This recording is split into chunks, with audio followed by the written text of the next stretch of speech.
Welcome to Lutong Kapampangan.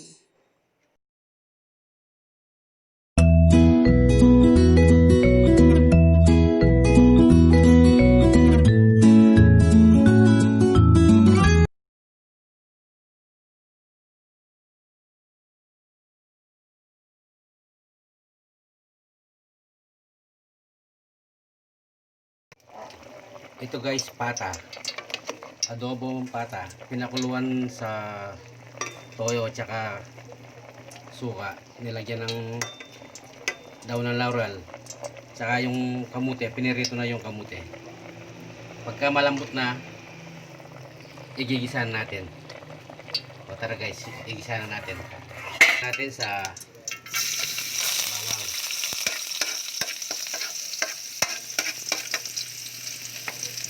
Sibuyas.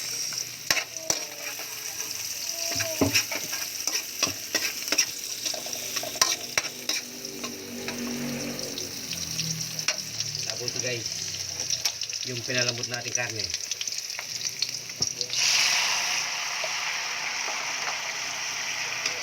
Ito yung pata guys. Pata ng baboy. Patuyuin lang yung sabaw nito para maging sarsa. Adobo lang. Yung sangkap nito guys, timpla-timpla lang. Ayos sa inyong panlasa.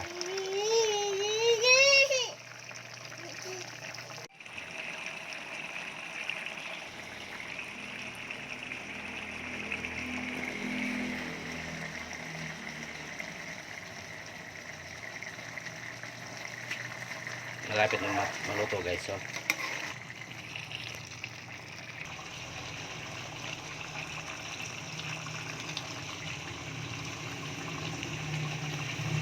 guys, ito medyo lumalapot na yung sabaw nito, nagiging sarsa na.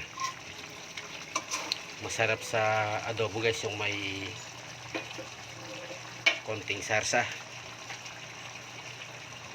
para sarsa pa lang ulam na.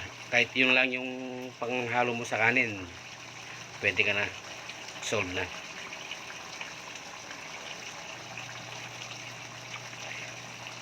Mas masarap yung adobo guys pagka kinabukasan nanuno talaga yung lasa sa loob ng karne.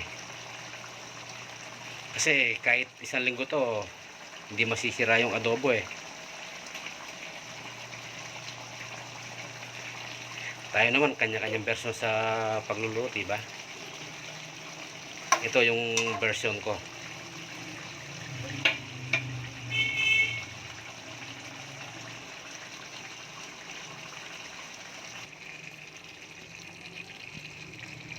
Ayan guys, natuyo na.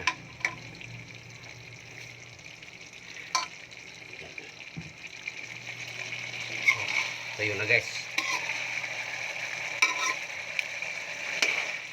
Nagmamantika na yung sabaw nito.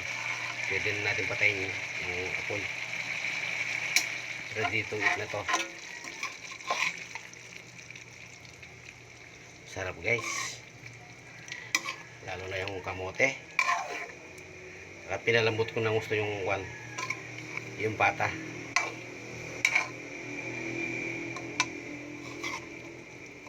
Nilagyan ko pala ito ng dalawang kamote, yung medium size lang. Ito guys, luto na.